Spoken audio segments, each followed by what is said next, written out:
Welcome to the Builders of Authority podcast, a show committed to helping you build authority for your brand. In the realm of business and personal branding, authority stands as a cornerstone.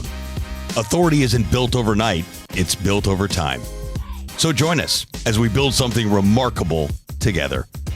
And now, here's your host, Adam McChesney. Hey, what's going on, everyone? Welcome back to another episode of the Builders of Authority podcast. We're live here at Adventure Unknown in Fenton, Missouri. If you haven't been out to Adventure Unknown yet and you're in and around the St. Louis area, I would love to show you and give you a tour of the place, show you the amenities, show you where our new office is at, also where we do the podcast in partnership with Trueline Media Group, introduce you to a bunch of amazing members who most of them own businesses. It's a great networking piece as well. So if you haven't been out to Adventure Unknown yet, send me a message and I would love to get something on the schedule and have you here. Today's guest is someone I'm actually meeting in person for the first time. He's right across the river on the Illinois side, but he and I have been connected on Facebook for a while. A few years ago, we did have some conversations. He was throwing events, I was throwing events, and we were talking about strategies in terms of attendance and how to make the most out of each and every single event. And then we recently started talking again because he was looking for a trusted digital marketing partner for some of his clients. Overall, he's a great human being, someone you should absolutely know. I'm excited for this conversation today because we're going to dive in much deeper into his story, what he does, and a lot more. So my guest today is Chris Moore. Chris, welcome to the show, Thanks man. for having me, man. I appreciate it. Yeah. It's good to meet you in person. It's great to meet you in person. I feel like I've known you. I've met you 100 times. Same. But that's the beauty. I realized of the this is the Omnipresence. first time I met him in person. Yeah. That's the great benefit of omnipresence on social media, right? Yeah, I love it, man. So tell people a little bit kind of about who you are, what you do, all that good stuff. Yeah. So I own Elite Business Advisors. We're a coaching company that specializes in working with painting contractors all over North America. We even have a client in Iceland, by the way, which is awesome. Thanks to the Painting Contractors Association. So that's super cool. So that's kind of what we do now. But I mean, to back up, I started in the painting industry when I was in college in 2010 when I was 19 and did an internship with a company called Student Painters. And we taught college students, it was one of the many college painting models that exist in the world, and taught college students how to run and manage a business. And that business was exterior house painting. Pretty easy to learn, not rocket science. Yes, there's some techniques and, prep work is everything, right? But so kind of got started in the space because of that. Stayed with them for 7 years, ran the whole St. Louis, Southern Illinois, Kansas division, was recruiting college students, training them, overseeing their businesses, mentoring them. I mean, pretty much doing what we're doing now, just niched in that really small area. Left because, for all the cool stories we had, there were the fires we had to put out, right? You're letting 18-year-olds paint houses and there's issues with that. So I ended up leaving, had my own painting company here in the St. Louis area for about 5 years, and then knew I wanted to get into consulting and coaching someday. I didn't really plan on being niche in the painting industry, truthfully. I think I felt like I was taking the easy way out, just doing that, right? I'm like, I want to go work with all business owners, right? And we started to, and it was great. And then I realized it's exhausting. You got to learn a lot about a lot of industries. And I really started seeing the power of niching down into painting, right? We've got a great relationship with Sherwin-Williams. I had here in St. Louis and now on a national and corporate level. Wow. We do a lot of stuff. I'm actually heading out to Cleveland to see their new headquarters next month. So that's cool. And then the Painting Contractors Association that I mentioned, they happen to be located here in Maryland Heights, actually. Oh, wow. So we really started getting involved in that in 2021 and just said you know what, we're just going all in on the painting industry. So that's kind of the short journey and how we got to where we're niched into right now. Yeah, and so talk to me a timeline. So when did the painting company end? How did the painting company end? Or was it an exit or? So no, it was actually a great situation. So 2016, I started the painting company. 2018, March of 2018, so it's been 8 years. Started Elite Business Advisors. Ran it side by side with my painting company for a couple of years. So, I had my painting company kind of systematized where it was 20, 25 hours a week of my time, doing most of the estimating and sales, but I had a great production team. So I was just kind of high level project management of everything, right? Check in day one, maybe once during a project, and then show up at the end for the walkthrough, right? And honestly, to the point, I didn't even have to do that final walkthrough at the end. So, so started building this and honestly just figuring it out. I'll never forget my mother-in-law who was supportive. This question won't sound like it, but she goes, I told her what I wanted to do. And she was like, how on earth are you, how are you going to do that? And I literally looked at her and I was like, Denise, I have no idea, but I'm going to figure it out. Like, what do people need? How do we charge for it? What's the structure? I mean, there were so many questions. So I'm glad I had that 2-year overlap from 2018 until the end of 2019 to kind of trial and error it, to figure it out that I wasn't dependent upon the income from it, because it was like, I just need to know what do painting contractors need. Yeah. I knew that I had the brain to do it. I knew that I'd been helping people along that for many years, even after the student painters years. But again, how do you monetize it? How do you structure it? How do you provide deliverables? Like, how do you sell it? How do you market it? Right. There were so many things that kind of just needed figured out. Yeah. And so let's see, it was October of 2018, my mentor, was like, where do you want to be at in 5 years? And I was like, I'd really like to be doing coaching and not involved in painting. And he's like, can I give you some advice? And I was like, yeah. And he's like, if you don't just set a date, 5 years from now, you're still going to have a painting company and wishing you were doing coaching. And it was the best advice I'd ever had. I went home that night, I talked to my wife, Christina, and I was like, all right, into 2019, like, we're doing it. And that tried to prep me as best as I could for it, right? There was still that like leap of faith, stack up some cash for a little bit. And then of course the world shuts down like 3 months later, but it was good. And so to go back to your question, exiting painting company, my main kind of project manager, crew leader at the time was wanting to start his own business. Okay. And so instead of like selling him hours, because I kind of wanted to keep the brand at least for a little bit, and there's a little bit of a trust factor of like, I don't know how he was going to do on the business side of it. Like I knew operationally he was great. Customers loved him. I knew he wasn't super organized. There were some other things. I kind of didn't want him to like take our brand the wrong way. I don't think he would have in hindsight now.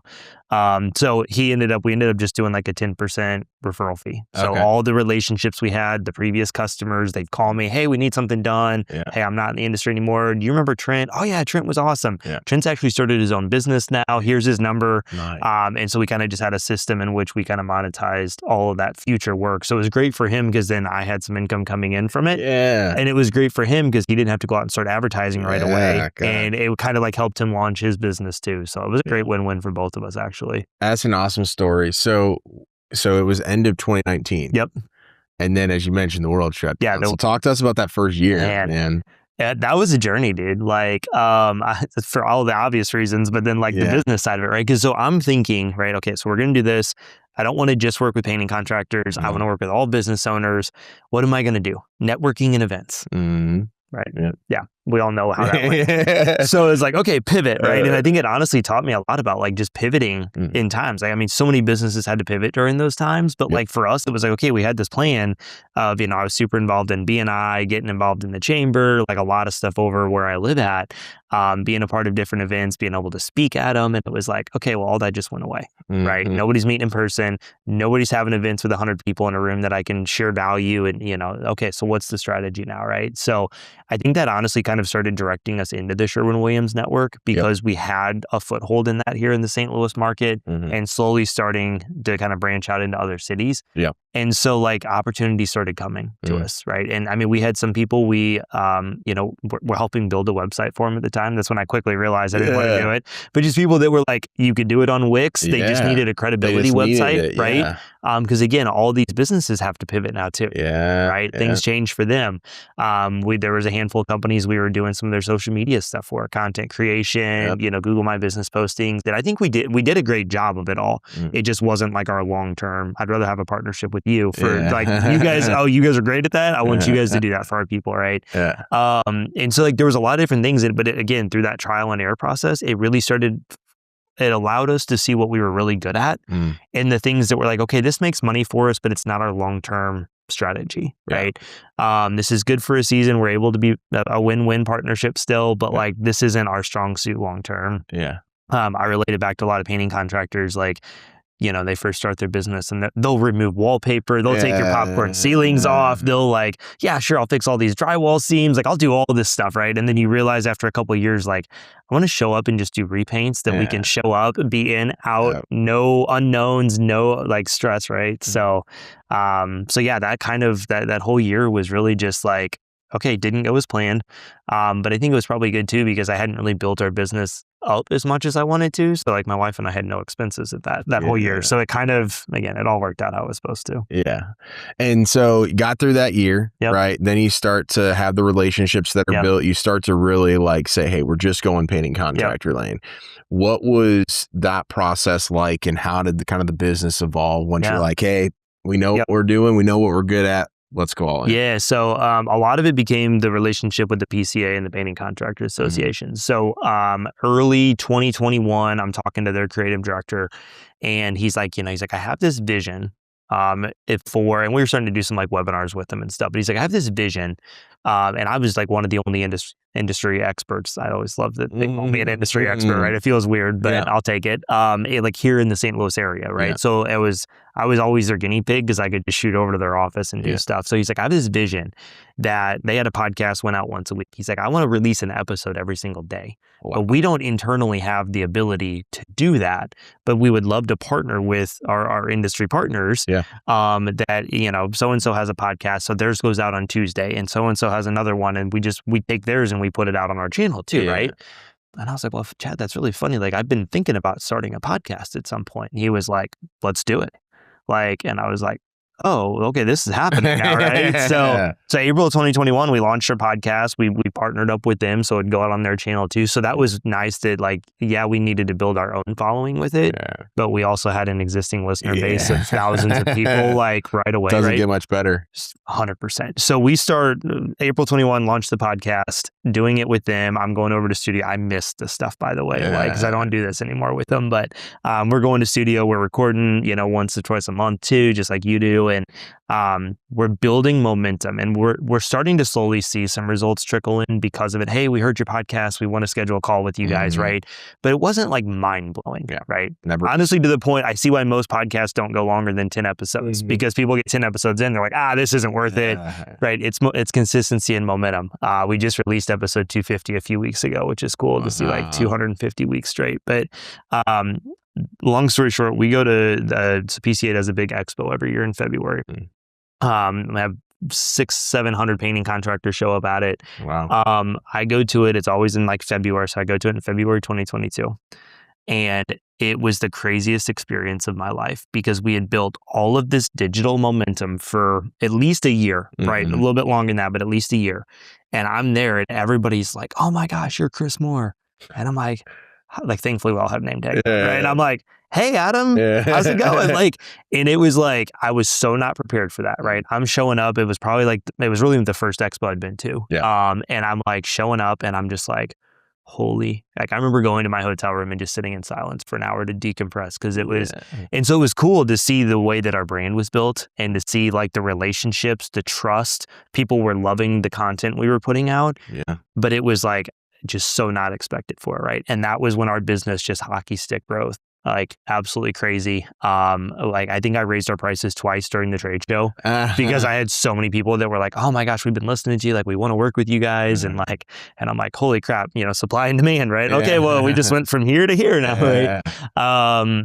I mostly joke about that, but I think there's some truth that I might have raised our prices halfway through, right? Absolutely. So that was really when things took off, and that's when I realized the power of the painting industry, and the fact that people wanted to come work with us because I'd been in their shoes. I knew niching down there were benefits. I knew there was we had the expertise, but now I saw a path where one, our demand was because of our experience. Two, we could build the systems in place to where now we can scale this. Right. If we were working with 85 different industries or 30 different industries, how do I scale that with a team?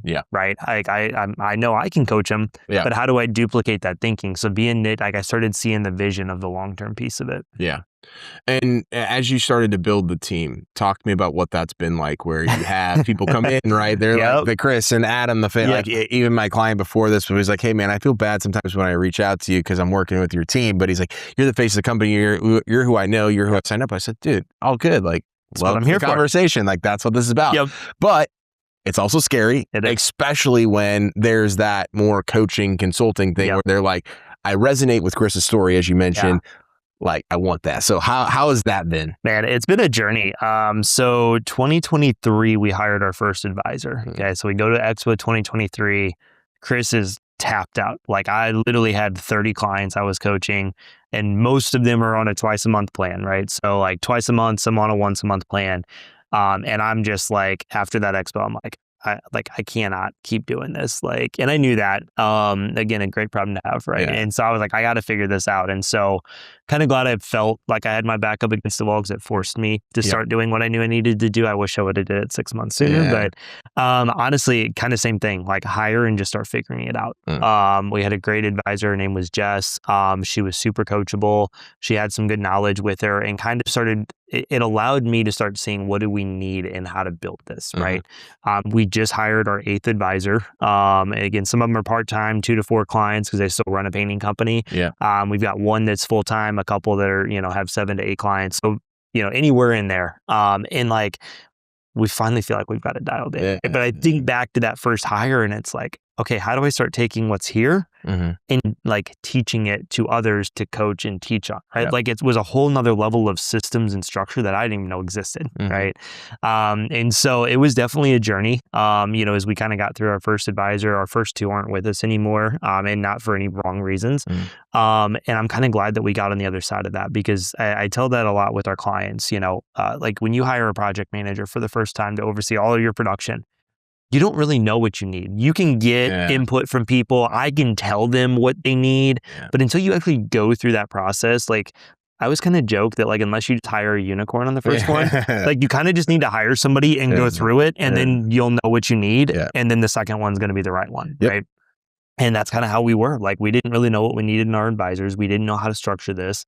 Obviously, you never have a second chance to make a good first impression, right? So it's like, now we've got a pretty good system dialed in for it. I think a big thing for me in this whole journey, the last, 4 years here, is I finally am starting to see where I fit into my own company. Which is like kind of a crazy thing. I'm sure you've dealt with that too. As you guys have grown, of like, okay, I may not be doing the day-to-day stuff, right? I still have some clients that I coach, but 2/3 of our clients are working with somebody on our team. How do I fit into my own business? Right. And so I think we found a really good spot. Our retention's been up a lot the last year. And I think it's because like I'm handling all of our initial sales calls. So I build that initial relationship with them, right? I'm doing a 30-day check-in after they're working with us now. And then I try to check in with all of our clients that I'm not coaching every 90 days. Just I talked to 2 of them on the way over here this morning, right? Just, hey, how's it going? What do you need? Like, like I meet with our team. I've got structures with them. So I think we're just starting to get a good handle on, 1, hiring the right people, but 2, having kind of the structure and systems behind the scenes to where, it's not all about me, but obviously I'm still a big part of it, as you mentioned, right? Because I am the face of the company too. What has it been like in terms of trying to say, hey, I need to build the team, and these people have to live up to the standard that Chris has? Because I think that's one of the hardest things. It's the thing I've struggled with, where it's like, hey, I can go teach you, right? As you mentioned, have all the systems in place, but I just expect a different level. And sometimes that also comes with the clients expecting a different level too. They're like, I want Chris in my coach. How has that, I don't know if that question makes sense, but how has that kind of formulated over the years? I think it's definitely grown. And again, I think looking at the people we're bringing on, like we've kind of built a reputation in the industry of like, we're genuine people. We lead with value. We're not super marketing and salesy. There's a couple other coaching companies in the space that are very like pushy and spammy, and that's fine. Again, there's a place for that in marketing. But like, I know one of them literally has like 2 salespeople on staff. And I was like, that's crazy, dude. Like, and our businesses aren't too dissimilar. And so like, I think for us, like having the people that continue to align with me and our brand and the reputation we have is huge. And that's why I say the people that we hire, not that the first 2 were really off track with that, but I think like the last 5 we've brought on are very much more aligned and just who I am and how I am. Right.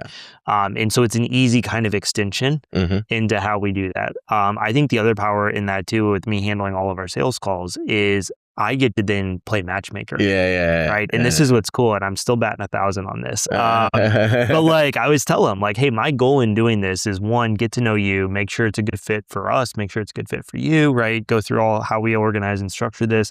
But I want to see who on our team is actually the best fit for you in terms of your personality, in terms of your business goals, in terms of where you are.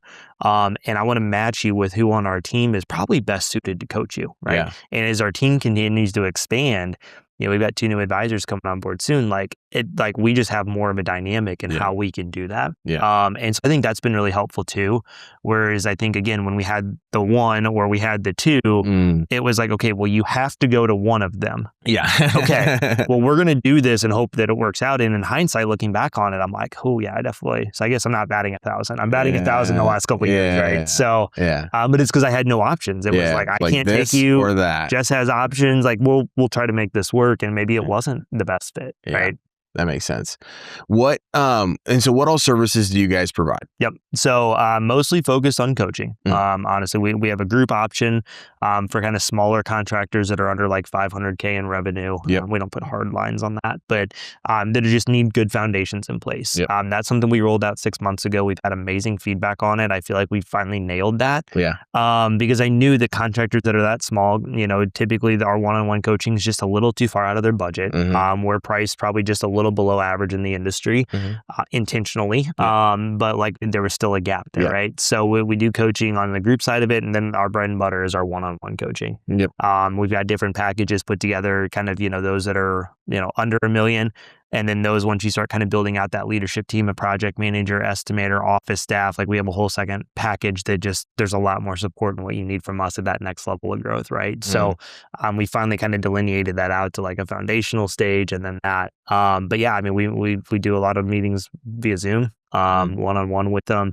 And we try to find partners like yourself. Like we don't want to be the marketing expert, right? We talk marketing strategy. We talk like, hey, here's your budget. And then, okay, great. SEO needs to be a component of this, LSAs, Facebook, like, we talk strategy with that stuff, but like, we don't want to be the execution behind it. Right. So most of the services are focused on that.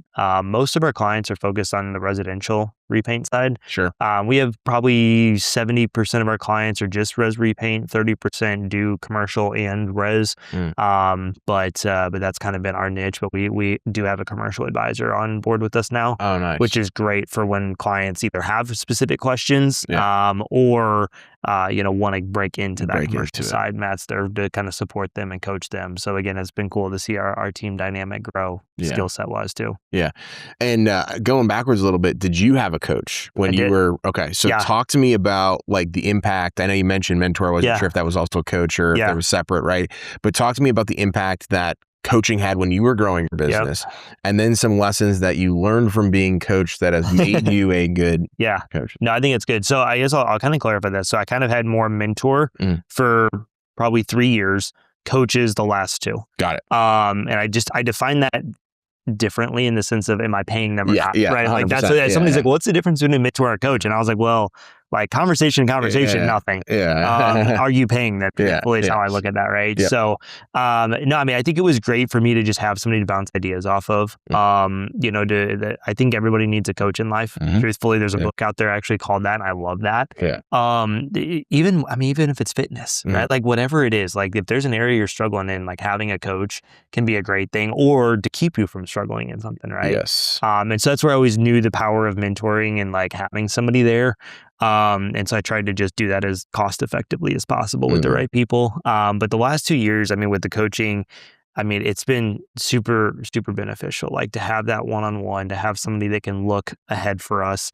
Right. And I think like I've taken more out of the way that they coach me to help then influence our team, right?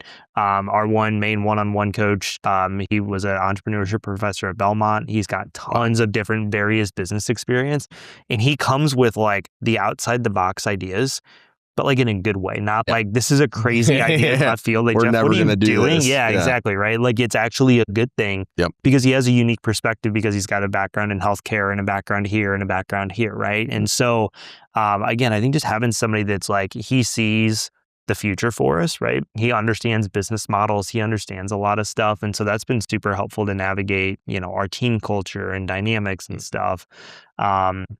And then I also do group coaching with Dan Martell. And so like, that's a much larger group. So a little less intimate access, but like, again, seeing the way that Dan thinks through things and systems and frameworks and coaching, like I've taken a lot of that into our business. I've taken that a lot into my content and things that we do with our team and how we educate and stuff. So it's honestly been a good dynamic having two. That's a question that we get a lot. I don't know if you hear a lot about that of like, is it worth it to have multiple coaches? Yeah. And I think for us in this dynamic we have of like the group with Dan and the education and then having the one-on-one application, it's a great balance for me. We have some clients that like we are one of the two coaches they work with, right? And I'm like, as long as there's not overlap, as long as there's alignment in a lot of the stuff they're talking about, like, I don't think it's a bad thing. I think some people can go too far crazy down the coaching. Like, talk to somebody, she's like, I have 4 coaches. And I was like, I don't think we need to be number 5. And she's like, no, I want to consolidate. And I was like, I think that's a great call, right? So I think some people go a little too crazy with it. But Well, and so my question was actually going to be on the people that don't do it at all. Right, next. So like, I'm sure you come into it where you guys are having conversations and probably have signed up clients where they've never invested in self-development before. Talk to me about that person, right? And how you guide them along the way to say, hey, because a lot of people right now, it's like with whether it's marketing or coaching, hey, I heard it doesn't work, or I tried it once and it, whatever. And I have this like stigma against it where it's like, hey, maybe it wasn't the right time for you. And maybe you didn't have the right budget to invest, whatever it is, right? So talk to me a little bit about that. No, that's a great one. I think for me, I look at it from a point of view of like, are you coachable? And that is honestly a question I'm not afraid to ask somebody directly. And like, are you at a spot where you're willing to put the time and the effort into this, right? Because I tell everybody, like, we can give you the best advice in the world. We can do all of these things. But if you literally won't do anything differently day to day, whether that's making time to work on your business, whether that's taking our advice and starting to do estimates on the spot versus not doing them on the spot, like whatever it is. If you're not willing to do that, this will not work. And what I find a lot of times, especially if somebody does bring that, well, I had coaching once and and I'm like, hey, I get that. Like, were you willing to invest the time and change at that point? And they usually go, no. Cool. Timing's everything. Right. And I tell them, like, if now is not the right time still, that's fine. Let's revisit this in 6 months. Because if you're not going to put in, we even just say 1 to 2 hours a week. If you can just put 1 to 2 hours a week into working on your business, bare minimum, you'll see enough change that this becomes worth it. Right. Like, our goal is to pay for ourselves monthly within 90 days. By the end of 90 days, whatever you're paying us per month, I want, it's hard to quantify that. But our internal goal is to get to a point where this is then at least worth it and there's an ROI for you. And if you can work at least 1 to 2 hours a week on your business, take time, we'll get there. If you're not, or you tell yourself you're going to and then you won't, that's fine. This isn't going to work. So I think that to me is a big thing, is it's more about their mentality and their ability to actually want to change. And I think, some people get gun shy and some coaching programs maybe aren't the right fit for them, right? I know there's a couple out there that are just group coaching and people need that one-on-one, right?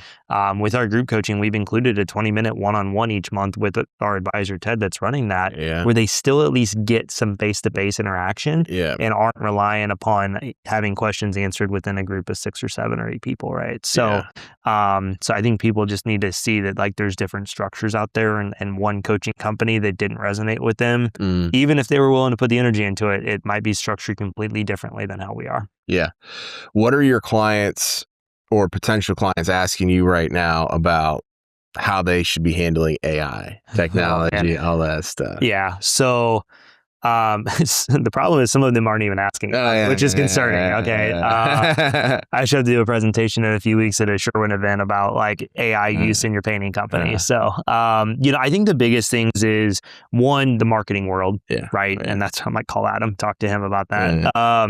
But like, I think the other thing is some people are trying to use it, but don't have any idea what they're doing, which I respect you're trying. The other side of it, I see some people that are going so far down a rabbit hole with it that it's actually not even helpful. It's counterproductive. And if I'm being honest, I think I saw so many people going down that path that it even kind of made me not want to go down that path, because I knew I'd get sucked into it. Now I'm hooked on it, by the way. I've actually had time the last couple of weeks to do some stuff, and Martel did a training on it, and I'm like, okay, I got to find the balance, right? And so I think that's the biggest thing I tell a lot of people when we start having the conversation. Find the balance, right? Find the things that make sense to utilize AI for, know the things that it doesn't. And if it's going to take you 10 hours to build something out that saves you 5 minutes a week, understand the math doesn't math doesn't, right? So I think that's a big thing I see with automations and with certain things. People are like, I'm trying to get this set up to blah, blah, blah, blah. And it's like, okay, well, how much time is it going to take you? Like, and does it really save you that much time? I'm all about systems. I'm all about automation and efficiencies, but I see some people get too hooked on that and they forget, like, I need to go sell paint jobs. Right? I need to make sure that we're producing at a 50% gross profit. Like they forget the core functions of their business because they're chasing the shiny object. So, so yeah, we're getting a lot of different questions about it, but I think finding a good balance is healthy. Yeah, no, it'll be crazy, especially in the contracting space, what becomes available. Yeah. I mean, I'm intrigued. I am too. Like, it's really cool just to, and I think that's the other thing too, is like people don't realize that AI is just natively being integrated into everything. Yeah. Like we're looking, I'm down a rabbit hole on golf simulator technology right now for our basement. And like the one thing I was looking at, it's like, oh yeah, they've integrated AI into the data reading now. And it's like all these things are just happening, right? A lot of softwares are natively integrating AI into it in ways that like, we just think it's part of the software. You know, it's actually AI. You just don't see it. This is ran by AI, right? So I think that's going to be the really key to it, is like people, the softwares that adapt with it and that it allows people to utilize it without them even realizing they're using it. I think that's the key for a lot of contractors, because for some reason there's prompts and certain things are just too overwhelming for some people still. Because it's such a new world. So I'm excited to see how it changes it though. It's going to be fun. Yeah, it'll be fun for sure. That's one word to use. So what are you excited about for the future? I know you guys have your event coming up, a lot of that stuff. So maybe touch on that and then everything else that you're excited about. Yeah, man. So yeah, I think a couple things. We have our Elite Business Retreat coming up in July here in St. Louis. We do it at the Live by Lowe's Hotel right across from Busch Stadium. So I'm stoked about that. It's a great venue. I think we're on pace to sell out this year for the first time, which is cool. Nice. So we cap it at 70 tickets. I think this is the first year we're going to have to actually cap it. We had 55 last year. And so I'm excited to see the momentum built with that. And so we'll do that for 2 days in July. I'm also really just stoked about the direction our company's heading to. Like I said, I feel like I don't ever want to say like we've nailed it, right? Because business changes, right? AI changes, like everything changes, right? But like I feel like we've got a really good groove that we're in with our team, with the role I've got.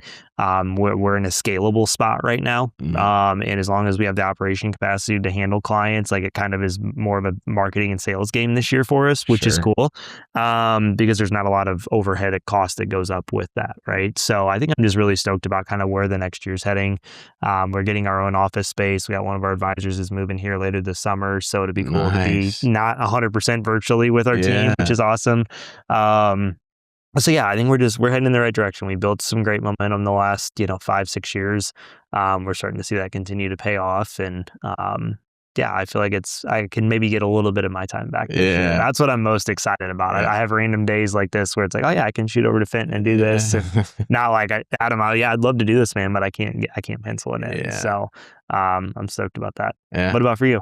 Man, just continuing to grow the business and do life and business with cool people, right? And we're getting a lot of partnerships. We got a deck builder product one, just very similar to us working together and doing some stuff. So I'm just excited about that. I'm also excited about getting my time back. Quite honest. Like we have literally a plan by the end of Q2 to eliminate a lot of the things that I'm doing that I knew I should have been not doing for a very long time, but complacency and comfortability and all those things. So those are some of the key aspects. Taking some trips this summer with the family that just have been putting off. And we got the condo down in Panama City. So hopefully going to get back there again. And it's a very unique, weird thing because we grew so quickly. So it took me about 15 months to grow our company, larger than it took me 5 years previously. So all these things are happening and it feels like it's been 5 years again.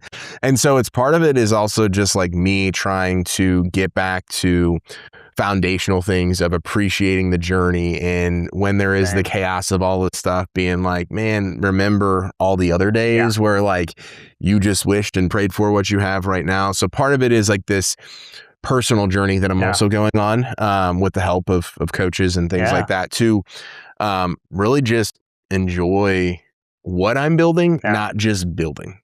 Dude, that's such a great synopsis, honestly. Like I remind myself that all the time, like all the chaos and craziness in our life is everything we prayed for 5 years ago. Family, kids, business. Like I remember when I was making that transition, like my first goal was just get to a point where like I wasn't even entertained of like when somebody called and was like, hey, we need our cabinets painted, right? And like, I'd still take a couple projects here and there, right? And I was like, I just want to build this to a point where I'm not even entertained. Like, nothing. Because it's not worth my time, right? And I remember like that was the goal, right? And I remember there was something else I saw the other day that was like, it was from back in like 2020, 2021. I was like, man, I just can't wait to get our monthly revenue up to 10K, right? It was like, okay, I can pay myself. Like we have very little overhead.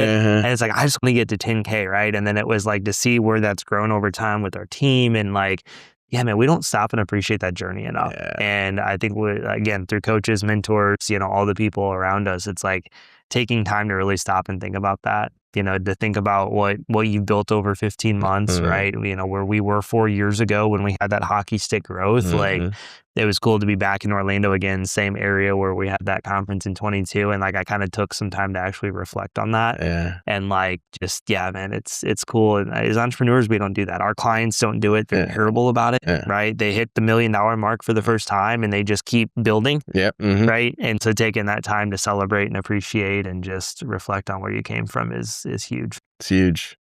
Well, man, I'm really thankful that we had the opportunity to finally meet in person and then also do this episode. Where can people stay connected with you online and then also learn more about your business? Yeah, absolutely. You can find us online. EliteBusinessAdvisors.com is the best place. That's got our website. You can schedule a call with us right on there. Follow us on Instagram, Facebook. We're at Elite Business Advisors on all the platforms. So keep in touch with us on there. And that's where you can kind of find the most info about us. Find us at any events coming up if you're in the painting space too. Yeah. Love it. Well, thank you again. Thanks for having me, Adam. I appreciate it, man. Of course. And thank you so much for watching or listening to today's podcast episode. If you're watching this on YouTube, make sure to like the video, drop a comment, subscribe to the channel if you haven't done so already. And on the podcasting platform of your choice, do the same thing. Subscribe to the show, share this content on social media. That way you don't miss anything and more people can listen and learn from episodes today, just like we had with Chris. Thank you so much for watching this video. We'll see you next week. And remember, authority isn't built overnight, it's built over time. Thanks so much for tuning into this episode. We sure do appreciate it. If you haven't done so already, make sure you're subscribed to the show wherever you consume podcasts. This way you'll get notifications as new episodes become available. If you feel so inclined, please leave us a review. We sure do appreciate it. Until next time, friends.